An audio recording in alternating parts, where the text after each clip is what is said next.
Okay, thank you very much. I'm Ed Mulvey, and I'm going to take the first part of this presentation. The idea today is to give people a little more knowledge about the framework of the study on research on pathways to desistance, and to introduce you to the data set. So I'm going to start off with a little bit of an overview of the study and not go into great detail, but just to orient us all on the same page.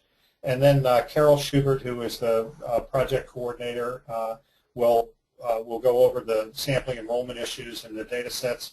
Robert Choate will go over how the data are displayed and organized at ICPSR. And then Carol and Robert will come back and wrap it up.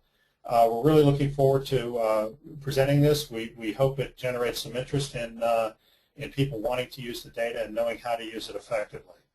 So let me start, first of all, what's the study? The study really is it's a longitudinal study of serious juvenile offenders, 1,354 serious juvenile offenders, about half of them from Phoenix and about half of them from Philadelphia. These were recruited, as you'll see, starting in 2000. We ended data collection in 2010. And these serious offenders are recruited at disposition and then followed for 7 years after their court involvement. So it's a very rich longitudinal data set. The study comes out of a concern over two issues that always seem to endure in juvenile justice. One is the risk of future offending, as to which adolescents go on to continued criminal offending careers, and what can the system do to make a difference in the trajectories of those individuals as they move from adolescence into young adulthood. We know that a number of adolescent offenders, even serious offenders, do better as they enter their 20s, and yet we have very little longitudinal data of a large enough sample to try to figure out what things happen in their lives that might move them along into a more law-abiding lifestyle. So the idea really is to address three things. One is to identify those pathways out of juvenile justice system involvement. So if you go in, what's the likelihood of finding people who will do better in their 20s? And then to look at a whole variety of social contexts and developmental changes in promoting desistance or continuation of antisocial behavior. We know that a number of things change in individuals normatively from adolescence to young adulthood, and we know that these adolescents are not going to be chosen at random from the population. So a number of things are going to happen to them that the system is going to promote or impose. So we have to look at both of those things, kind of the naturally unfolding developmental change process, and as well as the whatever that happens to them in the system and as a result of their social context changing. Because these adolescents are going to be exposed to a number of sanctions and interventions, we want to see what the effects of those sanctions and interventions are as they move through these stages of development. The model is really pretty simple. It basically starts with an offender at disposition. We, as I say, we sample for serious juvenile offenders at disposition, and we think that these offenders bring a variety of things with them. They bring certain capacities in terms of human capital and psychological functioning. They also bring social worlds with them. They bring families that are either embedded or not embedded in the community. They bring certain connections, and as well as cumulative risk. A number of them have come out of the child welfare system, or they've had early school failures, or they have particular things that have happened to them in life up to this point when they're at the disposition stage. What happens at disposition usually is the courts will put in some form of sanctions or interventions and impose basically something in their lives, or send them on probation, or try to hook them up with some types of service. And the overall idea is that those sanctions and interventions are going to either increase human capital. We want to get people their high school diplomas. We want to get them some work skills or something. Or they're going to do something with their social context, their social capital. Maybe we want to get their families to monitor them better, or maybe get them hooked up with better friends who aren't as antisocial. And we think that that's all going to be related to the idea of values and beliefs about how they think about deterrence, whether they be offending again, or how they think about the system or the legitimacy of law. We see all of these as tied together, and we think these lead to a variety of outcomes in the end, not just offending behavior. And I'm clicking this thing and I don't see it clicking. Okay, there it goes. Now we're going to see what the outcomes we're interested in are, I believe. Okay? Not only just antisocial behavior, but we also know that there's psychosocial development, mental health symptomatology, and very interestingly, transitions to adult roles and how they take on that next phase of their development. This study was completed by a number of people. We're presenting the data here today. We're certainly not the people totally responsible for it. Everyone on this list contributed substantially to making this study work. And this working group, as we call them, has been influential in bringing a lot of interdisciplinary perspective to the study and the types of things looked at, measured, and the ways we've analyzed and thought about the data to date. We've also been very lucky to be funded by a number of different agencies. We started out from the John D. and Catherine T. MacArthur Foundation, giving us money out of a network on adolescent development and juvenile justice, and that was very this study grew out of those network efforts. Office of Juvenile Justice and Legacy Prevention, National Institute of Justice were very influential and involved in the initial planning of the study. Along the way, many others committed support, and we greatly appreciate all of that support we've received. We also want to mention there is a website that we've developed from the beginning of the study forward, and you see the address at the bottom here. This is just a screenshot of the initial home page, and it'll give you information about the measures used, the constructs, any of the sorts of psychometric analyses we've done on the measures. It'll give you a list of academic publications that have come out of the study, and we see it as the main repository of sort of ongoing information about how the study is developed and the products that have come out of it. So we'd encourage you to use this, because this website works very hand in hand with the data at ICPSR, and the documentation on the website will oftentimes give you a more in-depth picture of some of the information on ICPSR. So if you have a question about the study or whatever other work has been done to date on a topic of interest, this is an excellent starting place for you. And with that, I'll turn it over to Carol for sampling and enrollment issues.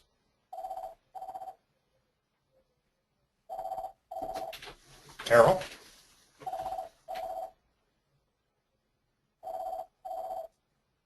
Are you there, Carol?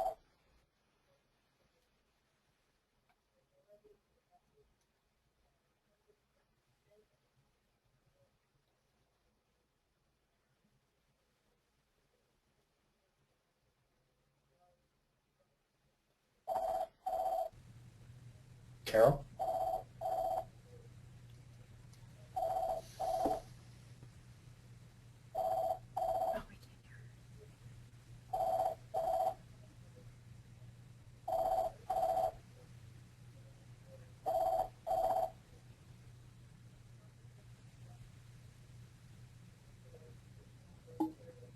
Carol, we saw for a minute that you had had control of it, but we're not hearing you. You may have your sound muted, Carol.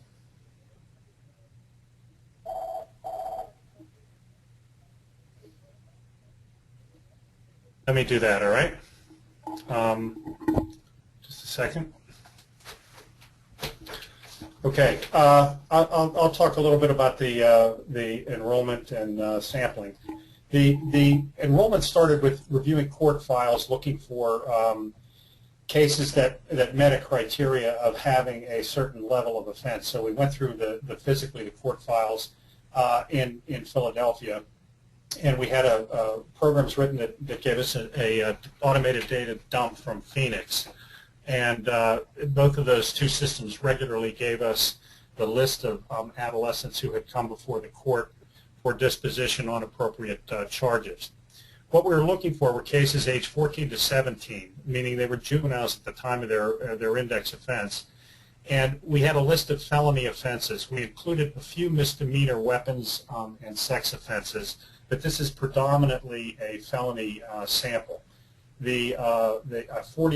I believe it's 42 or 45% of the cases are there for a felony offense against person, and that is predominantly armed robbery or aggravated assault.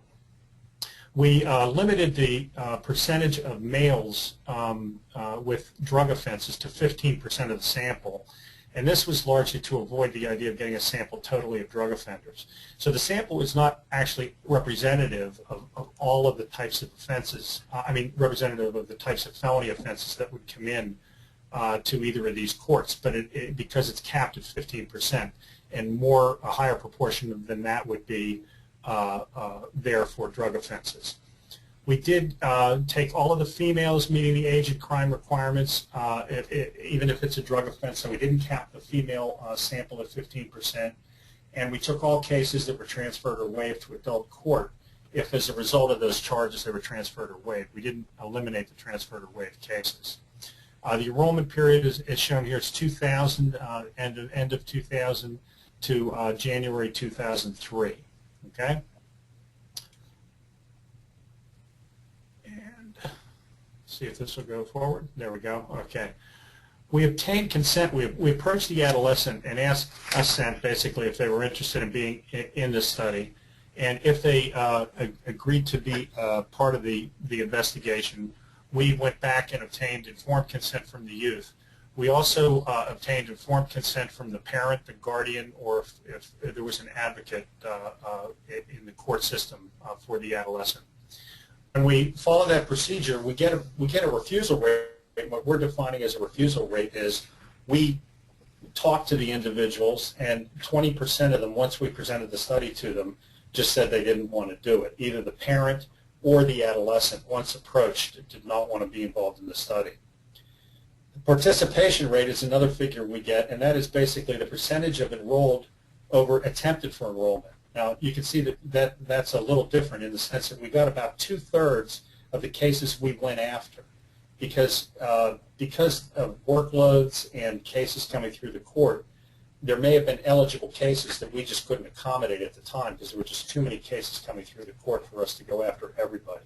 So if you look at the ones that we said, okay, we're actually going to try to enroll this person, we enrolled 2/3 of them, but of the ones we didn't enroll, 20% of them are, 20% of that 33% are related to refusals. When you look at the workload and the ones we didn't go after, it basically plays out to we've enrolled about 1 out of every 3 adjudicated adolescent felony offenders in these 2 cities during this time period. So of all the kids that came through on eligible charges, we have about every 3rd one that came through each of these courts. Okay. The question oftentimes asked is why Phoenix and Philadelphia? It's not because they both have PHs. It's because, first of all, we needed 2 large metropolitan areas, they represent slightly different types of systems. We had to find cities that were large enough to give us a big enough sample in a reasonable time for data collection. And they have diverse racial and ethnic mixes, but they're slightly different.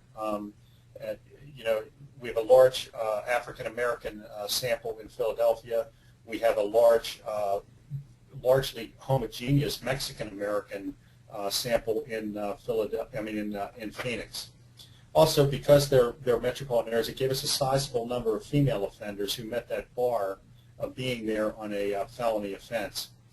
The court systems were not totally the same. The laws in each state are slightly different, and the Philadelphia system did a lot more with contracting out services for adolescents than the Phoenix system did. Fortunately, the other thing was practical. We had support from the juvenile and criminal justice systems in each of the places. They were extremely helpful, extremely cooperative, and they had experienced collaborators on the ground who could oversee the data collection. We had good, solid collaborators there who we knew could contribute to making the study a success.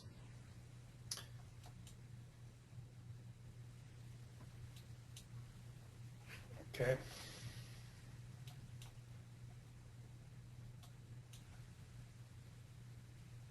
Okay. If we get to the demographics of the sample again, you can see they're displayed here. The notable thing is that there is a sizable proportion of white adolescents, given that the disproportionate minority contact that's in the system. And as I mentioned, we tried to get as many females as possible. That left us about 14% of the sample as females. The three prior court petitions, usually to the baseline interview. But even though we were sampling for felony offense cases, almost a third, 32% of them, had no prior petition. So they were there on their first petition for an eligible felony offense. And as I mentioned before, most of them were there for a person crime. We ended up with a sizable number of transferred adolescents in the Phoenix sample because they have a different, a large net of eligible cases for transfer. Yeah. Ed, can you hear me? Yes. Okay, I'm back. Okay. You want to go? No, go ahead, finish the slide. I'll pick it up then after. Okay. There you go. So sorry about that. There was a technical thing and I got booted off, but I'm back. And Ed did a very fine job explaining everything that I was going to explain. Anyway, so just the last slide before we go over to Robert is that we've got a couple of data sources that we use for the information in the study. Self-report, and that's basically the interview that the information that comes from the interviews with our main study participants and the collateral informant. The main study participants obviously did an interview at all waves, including the baseline and the follow-ups. And then there's collateral data for the first 3 years of the study. At baseline, the collateral informant was a parent primarily. And at follow-ups, it was primarily a peer that was nominated by the study participant. We've kept that data separate from any information that comes from official records. And you'll see when Robert goes through the types of data sets that are available at ICPSR, always keep that in mind, that there's self-report data, and then we have some official record data. Currently, the only thing available is the arrest information, which is based on court records and FBI records for the study participants. And in the future, we may be adding a couple of variables from the death index records and child welfare and Medicaid records. So with that, we're going to turn it over to Robert, and he's going to go through a little bit more of the detailed information available through ICPSR. And just one more thing before we jump there is I had wanted to mention when Ed had put up the slide earlier, we had the slide earlier about the website, just to emphasize that we're going through the study background information very quickly here. But we do have available on the website under the News and Information tab a detailed presentation about the study recruitment procedures and the data from our perspective, some information that would be a good supplement to the information we're sharing today. So with that, I'll be quiet, and Robert, your turn.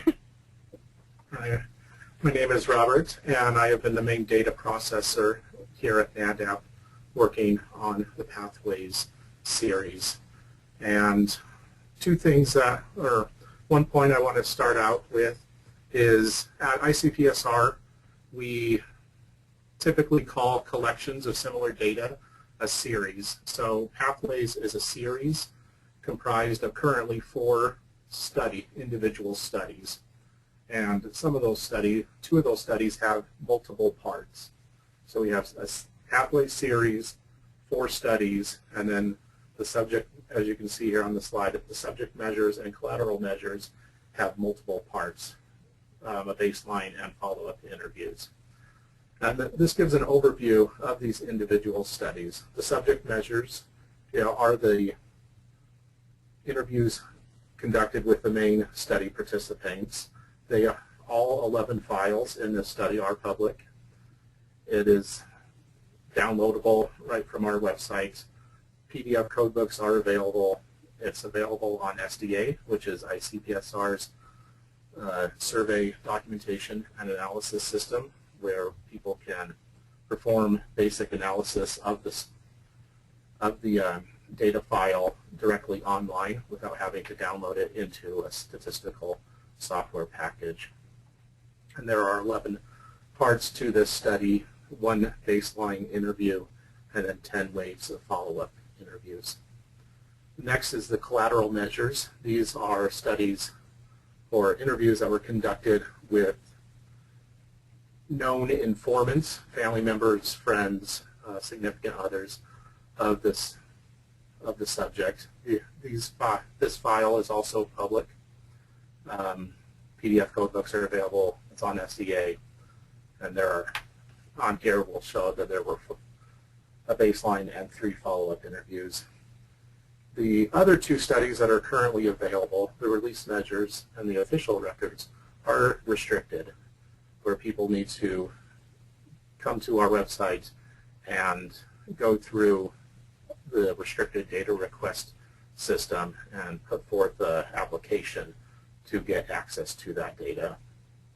We will be releasing a code book for the release measures in the near future, probably by the end of the year.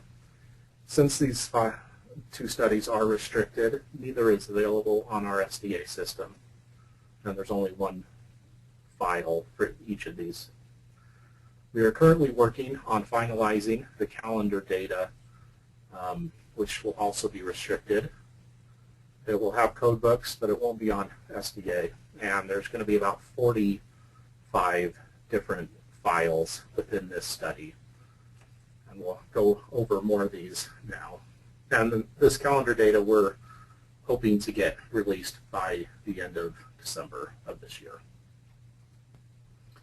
Well, one thing to start off with is the power in this longitudinal study is to be able to merge the different files together, whether you want to merge multiple waves of the subject's follow-up interviews together, or you want to merge on the official arrest records to a subject's interview. And that can be done using the variable case ID. This is a variable available on every part and on every study. It is a unique 5-digit identification number assigned to each study participant. And the person received their number just sequentially as they entered into the database. And so numbers 1 through 49,999 were assigned to people in Philadelphia, and numbers for people in Phoenix were given 50,000 or more. And so that will be a very useful variable to remember on when you want to merge the files together. So first off, we will begin talking about the subject measures. We released the baseline data in August of 2012, and then a few months later we released the 10 follow-up waves of data collection. As Ed mentioned at the beginning of the presentation, the baseline interviews were conducted between 2000 and 2003, and then the follow-up interviews were conducted every 6 months for the first few years, and then yearly for the remaining 4 years of data collection that the respondent was followed. And respondents, they usually conducted these interviews in their home, or if they were in a facility at the time, they're at the facility. One of the great things about these files is that each file contains a case for all 1,354 respondents. Now, not all, as we'll see in the coming slides, not every person participated in a follow-up interview at a given point, but they still have a case within the data file, and that has been marked as missing because they did not participate. And as you can see here, the study enjoyed a high degree of response and continuation throughout the data collection period. So you see here on the left table the different time points that people were followed up with, the number of respondents, and the overall percentage.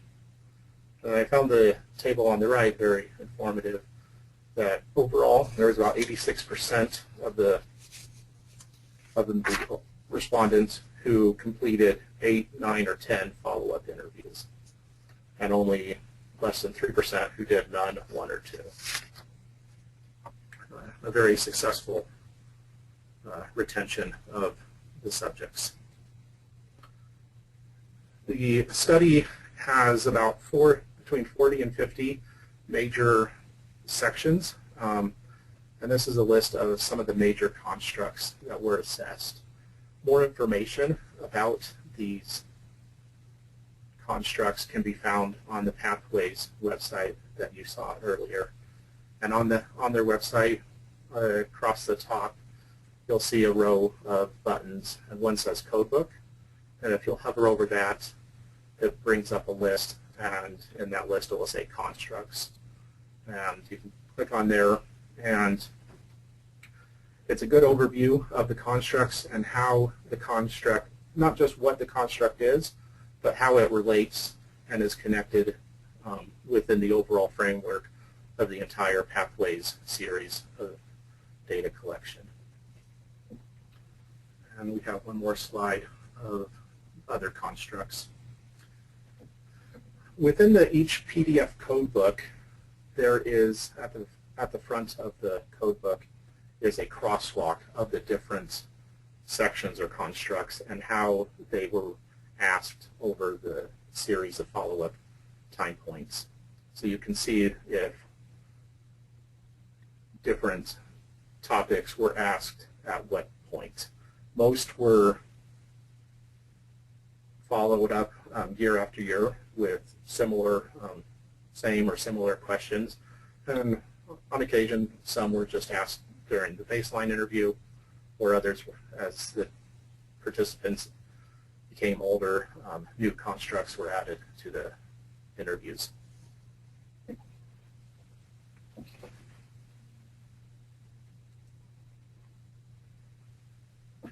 Which brings us to our collateral measures. Earlier this year, in January, we released this study of the 4 parts. And this just took place during the first 3 years of the data collection. So at the time that the respondent was interviewed for their baseline interview, a collateral interview was also conducted with a friend, family member, or significant other. And then 3 more follow-up interviews were conducted on a yearly basis. This file allows for the comparison with subject responses. So it has many of the same constructs or topics that were asked in the subject interviews.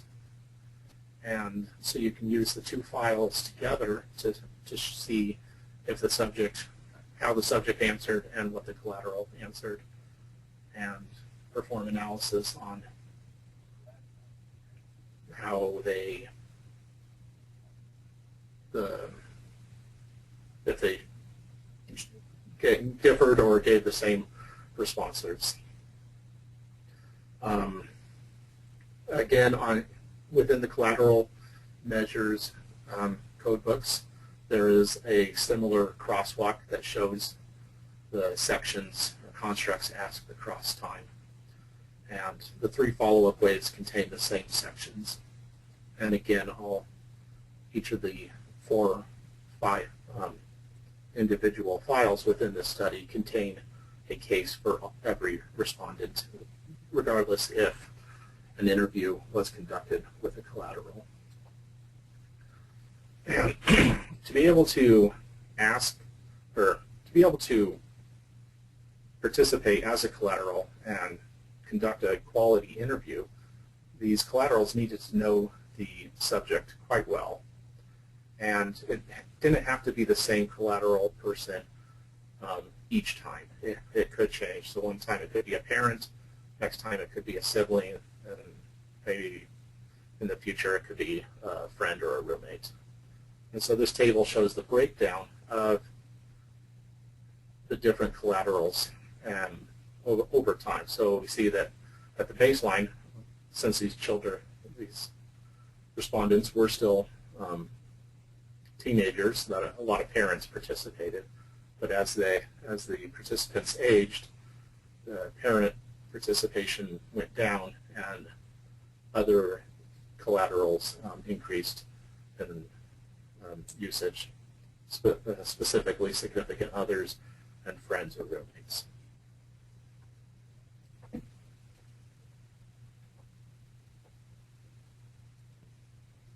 And again, the response rate for the collateral measures had very high participation as well. You see two different numbers here, one overall and a higher response rate for those subjects who actually had a matching subject to interview at that time period, at that time point, excuse me. However, that's most of the time there was a case where the subject had an interview and the collateral had an interview. But there are a few instances where the subject did not have an interview, participate at that time point for whatever reason, but there was still a collateral interview.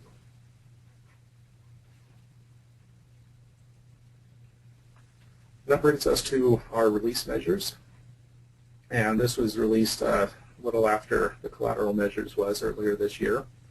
This is a single file that looks at the entire 7-year follow-up period of the respondent or the participant. These interviews were conducted 30 days prior to or after the release from the facility. This is the one file in the Pathways series that deviates from the others in the fact that it does not contain a case record for all 1,354 subject participants. It only contains the 1,130 actual interviews conducted from 686 individual respondents. And the release measures does not capture every stay at a facility that all of the respondents had. There was about 54% of the possible institutional stays interviews were conducted.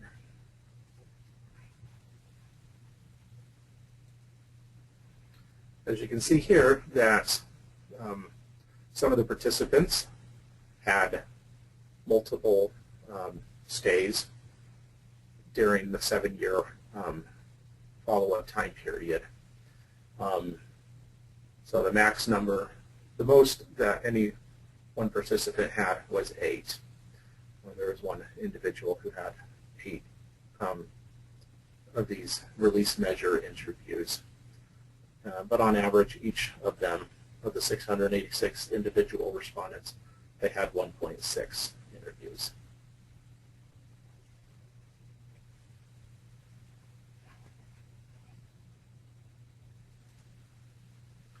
Some of the main, this is not a comprehensive list of topics covered in the release measures, but these were a few of the bigger ones that were of a little more significance that I wanted to make note of.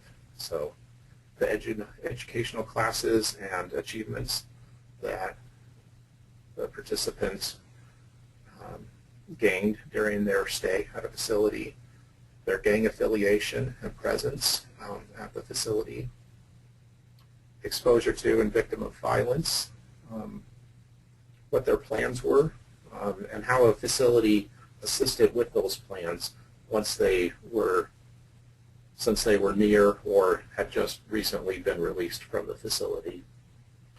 And then also their experiences during each stage of their incarceration at a facility.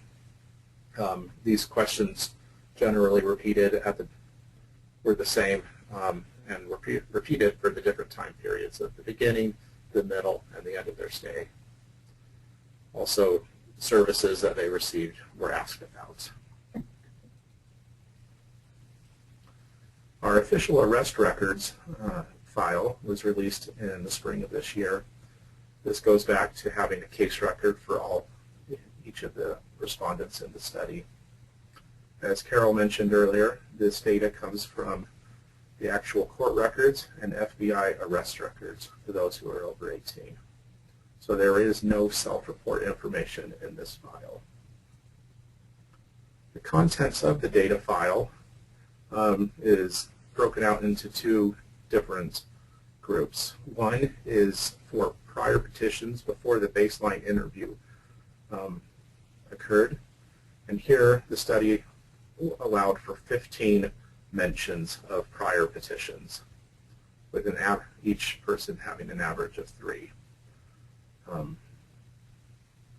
then during the 7-year follow-up period, the sample or the study allowed for 24 mentions of rearrests, with an average of 4 during that time. And here's a breakdown of those two times, of the prior petitions and the rearrests, and how many cases correspond there. So see that one person actually did have 15 prior mentions of arrests before their baseline interview. And so a lot of the cases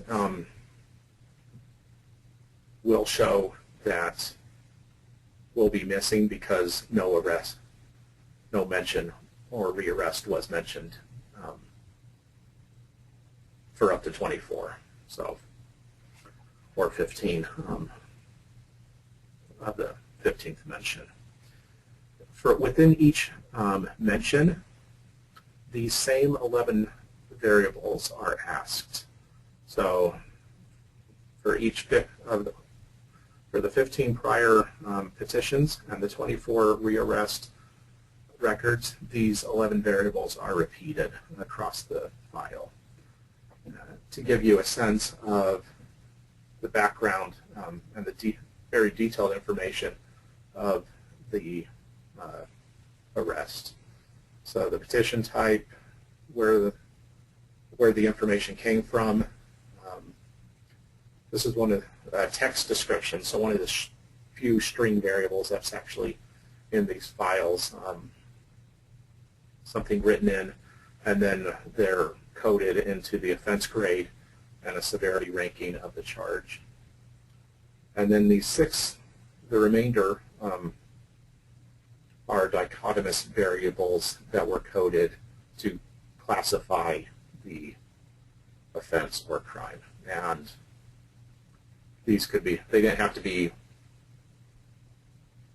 multiple, these could be multiple mentions could be made here, so it could be a person crime and a property crime, and if that fits, then it has to just be one, and then the rest were not. And these are just binary markers.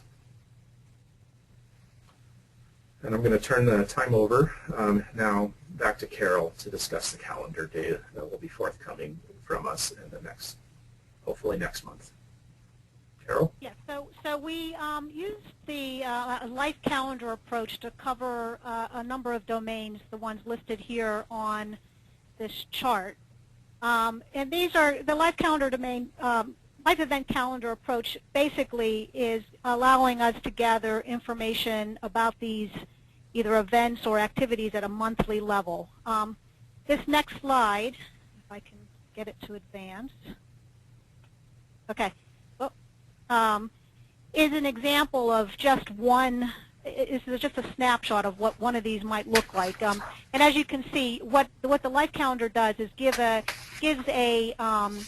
answer to each of the questions at a monthly level. So in this example here, you can see that subject 1, where they were living for the majority of each of the months in the first 6 months of the study, subject 2, subject 3. And this kind of information provides an opportunity to do a lot of things in a really rich nature.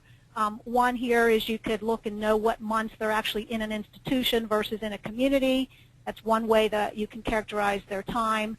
It allows us to characterize what we call street time, which is knowing how many days of the recall period they're in the community versus in an institution, which is a very important thing to account for when you're looking at certain kinds of activities which may not be able to be done as easily in an institution versus the community. So this data is very rich. It also gets very complicated to use. And so we really are hoping that we can do a more detailed set of lessons with this data when it's released eventually. We've organized the data from a few different vantage points. Trying to advance this, and it doesn't seem to be going. Anybody else able to advance this slide? Okay, thank you, whoever did that. So we organized the data in these calendars by a number of vantage points, as I mentioned. The first one is what we call the linear month. And so we mentioned that the study interviews were done every 6 months for the first 3 years of the study, and then annually through 7 years. So even though we say every 6 months and every 12 months, the interviews were not actually done at the exact 6-month point. There was a window of opportunity around that 6-month point, and there was a window of opportunity around that 12-month point, which is defined on the website. So the actual maximum number of months in the linear format is 87, and that would be if a person actually used the maximum amount of time with each wave. But basically that just tells you in a single stream what was happening each month, and it knocks out, this is going to be very complicated to follow, but it knocks out the months that weren't used when you looked at it by recall. So for example, if I looked at the data first by recall period, Subject 1 might have been doing an interview exactly 6 months from the prior interview. Subject 2 might have had done that interview 7 months from the prior interview, which means that there might be a couple of months in a particular case that aren't used. There's a place marker in those data sets for those months, but there's no data in them. In this linear month data set, all those kind of empty months are removed, and it just squishes all the months together so you know exactly what's happening 1 month after the other in a continuous stream. Every database contains a couple of bits of information so that you're able to map this data back on to the measures data sets that Robert talked about. The measures are the things that we did at the recall level. This calendar data needs to be able to be mapped onto that in case you want to look at, for example, maybe looking at peer relationships during the time that they're in school. You might need to be mapping this data onto each other. So those variables about the calendar date mapped to the linear month, the recall period mapped to the linear month, help you do that. We also provide the age of the subject in each of those linear months. By month, it's very similar, except that slightly different. This data set would have those variables that potentially are months that are potentially empty for some subjects. So it's going to have a maximum of 8 waves for, or 8 months for the waves 1 to 6, and the maximum of 14 months in waves 7 to 10. And again, it's going to have the common variables that help you map them back onto the recall level data. We also do provide it by recall period, which is a little less detailed, but it's sort of at the recall level, some constructs about, for example, it might be the most common address across all 6 months as opposed to at every individual month. And then we created some by year constructs in case you're not interested in doing something at the minute month level, but you might say, after the first year, we in that by year data set, we would have combined waves 1 and 2, which were each 6-month recall periods, into a 1-year segment. And again, those are more summary variables than they are individual items. I think it's back to you, Robert, now for confidentiality. Okay. And one more mention about the calendar data. When it is released, there will be a user guide that discusses each of the individual parts that comprise the calendar data study, that will give an overview of what each of the authority roughly 45 parts has in its file. Since the variables repeat over, it's the same variable repeated 87 times or 104 times, there's just a listing of the overall variable or topic, just to give a rough idea, general overview of what is within that file, so you can more quickly see what's in the file and if that is going to be of interest for you. Moving on to the confidentiality steps taken, ICPSR is very serious about protecting the confidentiality of the respondents within the files that it releases. And because the release measures, the official records, and the calendar data is restricted, no work was done by NAHDAP or ICPSR to the files to protect the confidentiality further than what's already been done by the principal investigator. The protection of these files lies within the restricted data use agreement that is signed by people who provide us with application and are approved after submitting a proposal and a security plan.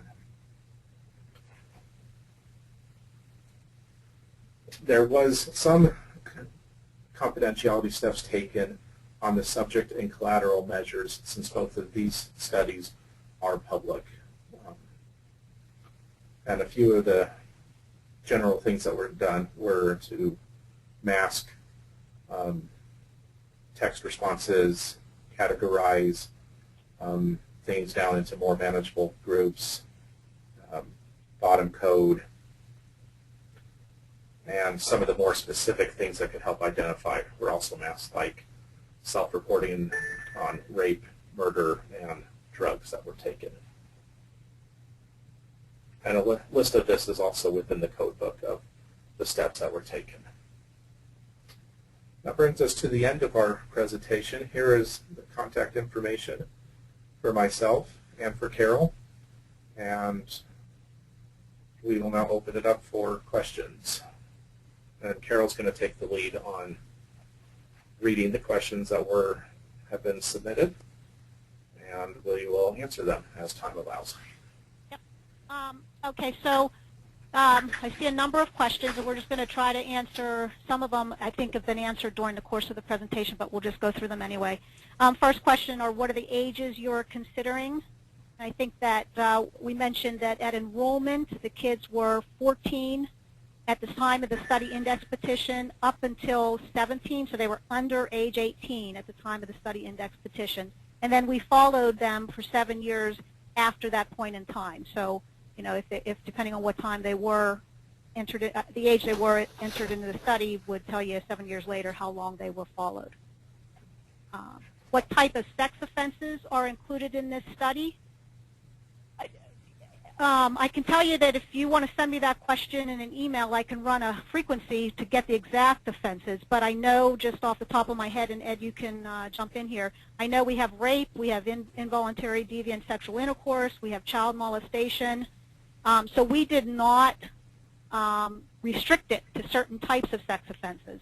But there are very few who came into the study on a sex offense. Ed, did you have anything to add there? Yeah, just the idea that we've been very interested in trying to identify a sample, a sex offending sample here. And as Carol mentioned, the frequencies are rather low on the felony sex offenses. Another way to go about this is to look at the criminal histories and see if people have been found earlier to have been have a prior that is some felony level or serious sex offense. And you can expand the sample of sex offenders, quote unquote, whatever that means exactly, by including prior offenses that would get you a larger sample than just the initial offense that brought them into the study. Okay. What type of drug offenses? The same thing. If you're really interested in specifics, I can run you a frequency, but Again, we took drug offenses that were involved with sales or use. The only thing we did, as Ed mentioned at the beginning, is restricted that to 15% of the males so that we didn't have an overwhelming set of drug offenders. What was the percentage? Just to reinforce, go ahead, Ed. Can I just reinforce that again, remember that it was almost all a felony level drug offense. So like this is not a good sample for looking for possession of marijuana. It's not there. Okay, next one is what was the percentage of males versus females that participated? So we had 86% males, 14% females. That was with an attempt to get every female that we could. This is a more involved one. And I'm not sure that they were. I'm not sure. Can I keep going here, Carol? I'm not sure the refusal rate or the participation rate was very different by gender at all. If that's what you mean. Right. Okay. Was there any randomness built into the sampling procedures, or were the clients chosen based solely on workload and the timing of when cases came through the data dump? And the answer to that is it was primarily based on workload and the timing. We didn't decide to pick every third one unless it was a drug offense.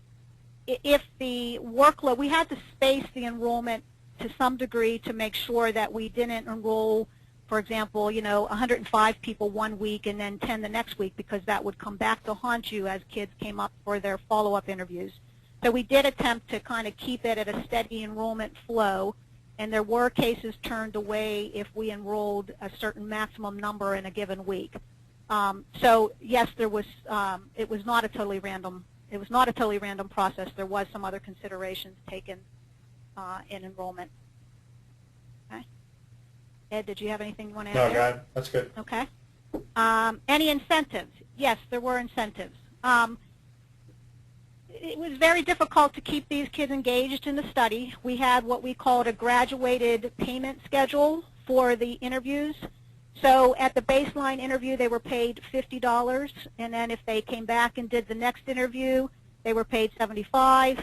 And so it gradually increased up to a maximum of $150. I think the last couple of interviews were all that same amount of money. We can say that this population did not want to do the interviews or less than that. We started the study out with a lower payment rate, and there was little interest in participating. They could make that kind of money easily on the streets pretty quickly. So we also built in a couple of other things, such as if we at the beginning had a lot of cancellations of interviews, so we built in a lottery system where if they kept their appointment without canceling, we entered them into a lottery, and every month or so we would have a drawing for $100 from among the people who did an interview and didn't cancel. So there was just a couple of things that we did to help with incentives. Can I also mention that one of the most influential aspects of keeping these kids in the study was the ability of the interviewers to engage them initially and to know their families and to be able to track them and find them when other people couldn't necessarily track them and find them. And we have a whole idea about what it takes to be a good interviewer in this situation. And it's a set of abilities to engage with young people that aren't necessarily always indicated on a resume. Yeah, we have an article from another study that we did that has much of that information in, that we'd be willing to send you if you're, totally open to sending you if you're interested. What percentage of the participants were interviewed in the final year of the study? Off the top of my head, I don't know the exact retention rate. 83.8. Okay, great, Robert, thank you. I can say that the participation or the retention rate for the time point interviews went down when we switched to the one-year recall periods. It was up in the 90s for the earlier waves. As the kids got older and we did an interview at a more spaced frequency, the retention rates did go down, and I think that 83 might have been the lowest. We really worked very hard to not get it very low. We did do phone interviews at 6 months point in that one-year recall period. We would do a 6-month phone call that we didn't count as a real interview, but it was more of an attempt to just kind of keep them engaged in the study because of that long interval. And we also asked them a couple of questions in that period of time to help with their recall, especially for the calendar information. When we started to do those calendars at the 1-year mark, we had some of the subjects tell us it was hard to remember some of the details. So at those 6-month phone interviews, we would do some of the calendar information, and then the interviewer would have that information in front of them when they did the yearly interview to sort of prompt responses, and that was a big help. For restricted data, do you have to be a member of ICPSR to gain permission for use? And Robert, you want to go ahead and answer that one? Yeah, the answer is no, but you do need to be at an institution that has an IRB, or you need to have access to an IRB. That is one of the requirements of the application. Okay. Was gang or involvement? IRB-like. Okay. Sorry. Okay. Okay, next question. Was gang involvement measured in any of the constructs? Yes, we do have several questions about gang membership. We did some information trying to find out sort of, because people define gangs differently, we have a series of questions that kind of really get at how much of a gang it is, as well as the individual's place in the gang, and joining and stopping engagement in gang activity. Ed, is there anything else you want to add there? Just that many of those were taken from the Rochester Youth Study. Terry Thornberry and his colleagues in Rochester devised many of those, and it has to do with whether or not there's a structure, whether there's colors, whether there's certain rituals and activities. So it's one definition of a gang. It's obviously not the only. Okay.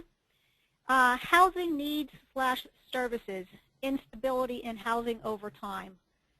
I'm not sure exactly where that question is going, but the most detailed information we have about living situation will be in the calendar data. And there's not going to be anything about the needs for housing. It's really more of where did you live this month, and then we categorize the type of housing it was. For example, was it somebody's private home, or was it a home of a relative or friend? Was it an institution? Was it a shelter? So there's a type for each place they lived. There is information about who lived there with them. So there's that kind of characterizations of the housing at every month. You could create stability measures from that, however you wanted to define them. Services and needs, we do kind of from when they're in intervention or facilities, we have a whole separate section of services that they had during a time in a facility, but in general, housing needs is not covered. To create the constructs, did you use any standardized instruments, or did you create the questions? If you go on the study website, you'll see that nearly everything in the study battery is drawn from somewhere. There are some questions that the study investigators made up, but the majority are things that we either purchased to use or borrowed or were given permission to use. So the measures are all there, as well as the reference for them. We don't have the specific questions for the measures because of the possibility that some of these are copyrighted and we're not permitted to give them out, or they were given to the pathway study in an agreement, and you'd have to talk to the actual author of the scale. If they're available in the public domain, they'll be in the measures noted there, or you can email me, and if they're available in the public domain, I'm happy to send them to you. But otherwise, we might have to have you contact the author. Can I also mention that if you want to look on the study website, we did a lot of psychometric work on this stuff in the beginning, and any of the alphas or principal components analysis or any sort of model fitting on the instruments is also posted there, so you don't have to reinvent the wheel on a lot of that. Okay. Why is robbery classified as a property crime? In California, it is a person crime. Robbery is actually classified, if this is referring to our person and property offenses, it's actually in both. There's aggressive offending in the self-reported offending. There's scales for aggressive offending and income offending. So robbery is actually spans both for that definition. I'm assuming that that might be what this is referring to. Ed, do you want to add anything? No, just that I would agree with the person that it's usually an offense against person, and we've usually counted it that way in the analysis. Okay, release data, is it public or restricted? Release data is restricted. How do you define an institutional stay? Our data, for our study, the institutional stay is basically any overnight stay in a residential facility, and we have a series of types for those facilities. So it's basically any overnight stay. Is it possible to identify whether the juveniles involved in the court system were processed for a domestic violence versus stranger assault? Yes, we know the crime that got them into the study, the actual crime code. I don't believe there's any domestic violence per se, but we don't know circumstances around an incident. So if a person was charged with aggravated assault and it happened to be to their wife, we're not going to know that if the charge was aggravated assault. I don't think there's any charges at our study index petition that was just domestic violence broadly like that. No, but a later addition was the violence self-report measure that would indicate the victim or the co-combatant in those offenses. You know, it's like a conflict tactic scale approach to domestic violence, and that is in the database. Yeah, you won't be able to match a charge on the official records to that data, but you would know that separately. That's right. It'll just be self-report, but you won't be able to match it terribly well to the charge. What were the findings of the study? That is an ongoing process. We've got probably close to 70 articles in press so far that are listed on the Pathways website. The study is so broad and the questions are so vast that they're not all been answered, but we're doing our best to, in the coming year, to get out a series of bulletins that are going to summarize some of the main policy findings that we think are important for the field to know. They'll be published through the MacArthur Foundation.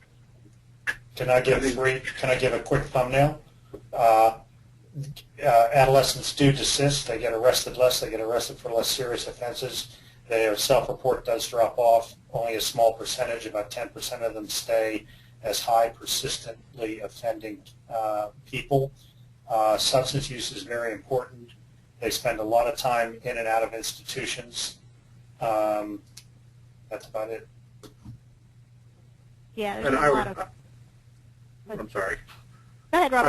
I was just going to add that the publications are also available from the NAHDAP website. We list currently 59 articles that relate to the Pathways study, our series, and most of these have options for obtaining the full text. Right. Okay. What years and how many years total for this study? The study started enrollment in 2000, and our last follow-up interview, so our last 7th year interview, was conducted in 2010, April of 2010. Somebody is interested in seeing the article, Aubrey Maples. If you want to send me an email, I'd be happy to send it to you. With a link. Yep. Anybody that's interested in that article, if you want to send me your email address, I will. I see a couple of emails regarding that article. When you say interview, is this like the Denver Youth Study where a survey is read to the youth responds, the interview records, or was this a semi-structured interview between the interviewer and interviewee? So how this was done is the interviewing staff went to the subjects no matter where they were. So that the subject could be at home at a given time, they could be in an institution, We went to them, we sat beside them with a laptop computer, we read the questions that were programmed into the interview and recorded the individual's responses right into the computer. If there was a concern about confidentiality, for example, if we were sitting in a jail doing the interview, the respondent or the subject had the option to use a keypad to enter the number of a response. So the interviewer would turn the screen so they could see, you know, option 1 was yes, option 2 was no, and they could enter, you know, a yes or a no with a keypad without providing a verbal response.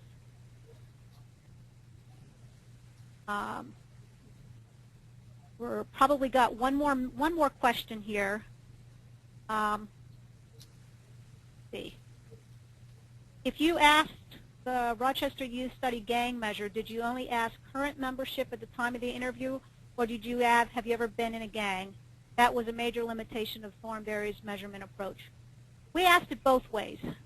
We asked them if they were a part of a gang at the time of an interview, and we asked them if they were a part of a gang at any point in the recall period if they currently weren't part of a gang.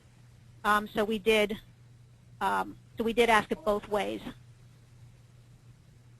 Okay, I think that's a quick scan of the questions. But if you have additional questions, please feel free to email Robert or myself. And if neither of us know the answer, we can certainly find somebody who does know the answer and can get back to you.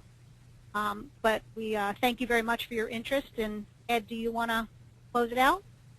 No, just to say thank you very much for your patience with our little glitch in the beginning, and we hope this is informative. We really do want people to use this. This is a very rich data source, and we hope that people will use it to address many questions of interest. And just to reinforce Carol's willingness, because we want to see it used, we'd be more than happy to answer questions if you have them. And I can certainly help here at NAHDAP on accessing the public use files or using our restricted data system and making those, starting those applications. Please contact myself. Great. Great. Thank you. Thank you all very much.